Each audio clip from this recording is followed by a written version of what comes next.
জয় শ্রী কৃষ্ণ চৈতন্য প্রভু নিত্যানন্দ শ্রী অদ্বৈত গদাধর শিবাসাদি গৌর ভক্ত বৃন্দ।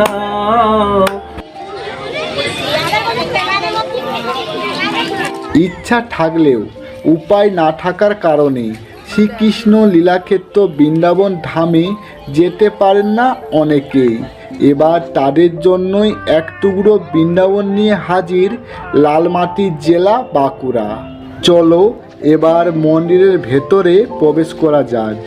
মন্দিরের প্রবেশের জন্য রয়েছে খুবই সুন্দর একটা প্রবেশদ্বার।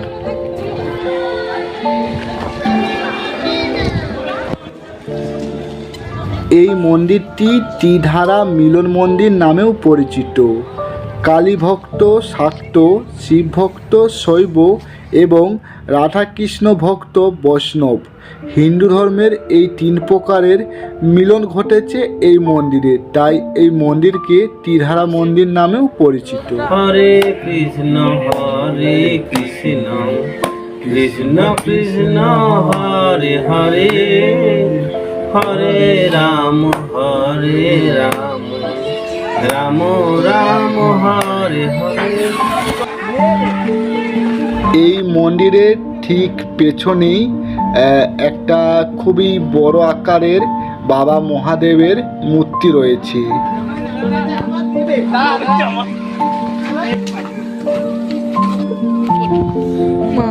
তো তোমরা বাংলার এই বৃন্দাবনে আসবে কিভাবে? তোমরা যদি কলকাতা থেকে আসো তাহলে বাঁকুড়া বাস স্ট্যান্ড বা বিষ্ণুপুর বা জয়পুরে তোমরা নামবে, সেখান থেকে পাঁচমুড়ার ডাইরেক্ট বাস কিন্তু পেয়ে যাবে। মনে হয় জয়পুর থেকে সেরকম অ্যাভেলেবেল না, তো সবচেয়ে ভালো হবে বাঁকুড়া বাস স্ট্যান্ড বা বিষ্ণুপুর। এটা হলো মেন মন্দির। মন্দিরের সামনে দেখো রাধাকৃষ্ণ এবং তাদের প্রাণ সখীদের স্ট্যাচু কিন্তু খুবই সুন্দরভাবে তৈরি করা হয়েছে। মন্দিরের চূড়াটা খুবই সুন্দর দেখো। মেন মন্দিরে ঢোকার আগে মন্দিরের পাশে আরও ছোট ছোট দুটো খুবই সুন্দর মন্দির রয়েছে, সেগুলো আগে দেখে নিই চলো।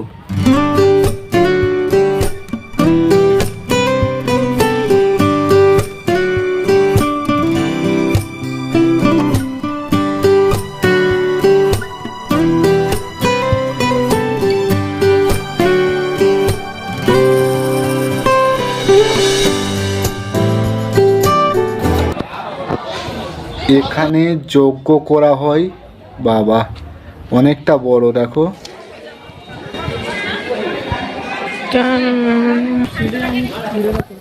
হরে কৃষ্ণা হরে কৃষ্ণা। আমরা কিন্তু মেন মন্দিরে প্রবেশ করছি, সিঁড়ির মধ্যে এখন হাঁটছি। ও সেই একটা শান্তি কিন্তু এখন অনুভব করতে পারছি। জয় রাধে রাধে, কৃষ্ণ কৃষ্ণ গোবিন্দ গোবিন্দ বল রে।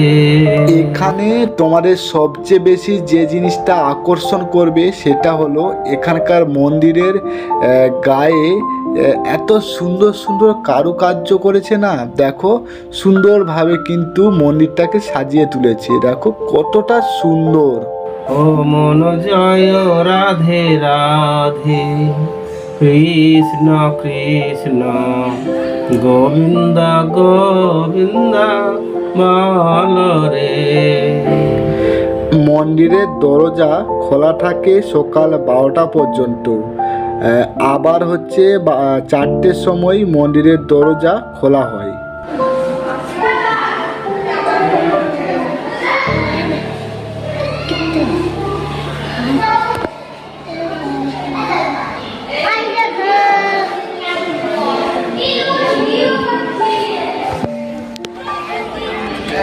এটা হলো মন্দিরের সামনের পরিবেশ, একদমই কিন্তু মেন রাস্তার কোলে। খুবই সুন্দর, দুধারে দোকানও রয়েছে, ছোট্ট ছোট্ট গড়ে উঠেছে। খুবই গ্রামীণ এলাকা পাঁচমুড়া।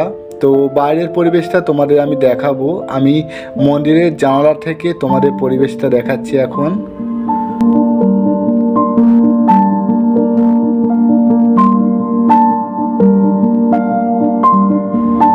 মন্দিরের গায়ের অপূর্ব শিল্পশৈলী তোমাদের কিন্তু নজর কাড়বেই।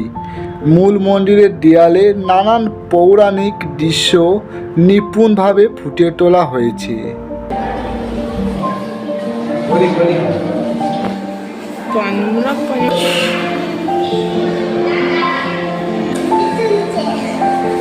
শ্রীকৃষ্ণের মূল মন্দিরের চারিদিকের দেওয়াল জুড়ে রয়েছে পাথরের নির্মিত ভগবান শ্রীকৃষ্ণের নানান প্রতিচ্ছবি।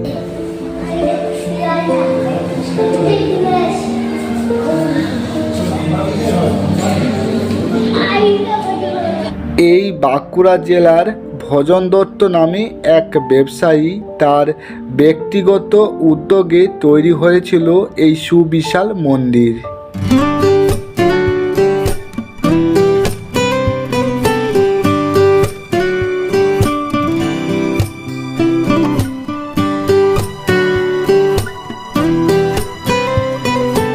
সম্পূর্ণ বিনামূল্যে মন্দির ও গোশালা দর্শনের সুযোগ রয়েছে, আর প্রসাদ গ্রহণের জন্য নির্দিষ্ট সময়ের মধ্যে বিশেষ মূল্যের কুপন সংগ্রহ করে তারপরেই প্রসাদ গ্রহণ করতে পারবে।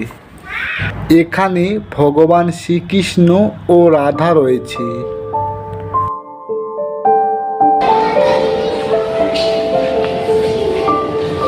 চলো এবার তোমাদের মন্দিরের বাইরের পরিবেশটা একটু দেখাই। আমরা মেন গেট থেকে বেরিয়ে গেলাম, একদম লাল মাটির বাঁকুড়া সেই চিরাপরিচিত মাটি। দেখো কি কি দোকান রয়েছে তোমাদের একবার দেখিয়ে দিই। দূর থেকে বোঝাই যাচ্ছে। এ দেখো মূর্তি, নানা রকম ঠাকুরের মূর্তি রয়েছে এখানে। অনেক এরকম মূর্তি দেখতে পাচ্ছ, কত সুন্দর সুন্দর ঠাকুরের মূর্তি কিন্তু এখানে বিক্রয় হচ্ছে।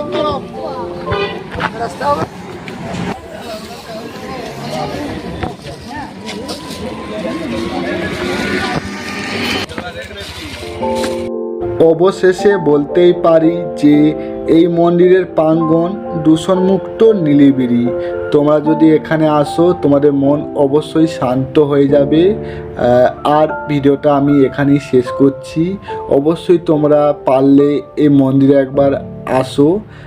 দেখা হচ্ছে তোমাদের সাথে এরকমই কোনো এক ভিডিওর সঙ্গে। তো ততক্ষণ তোমরা সকলেই ভালো থেকো, সুস্থ থেকো, আর হ্যাঁ অবশ্যই কিন্তু মা বাবার খেয়াল রেখো।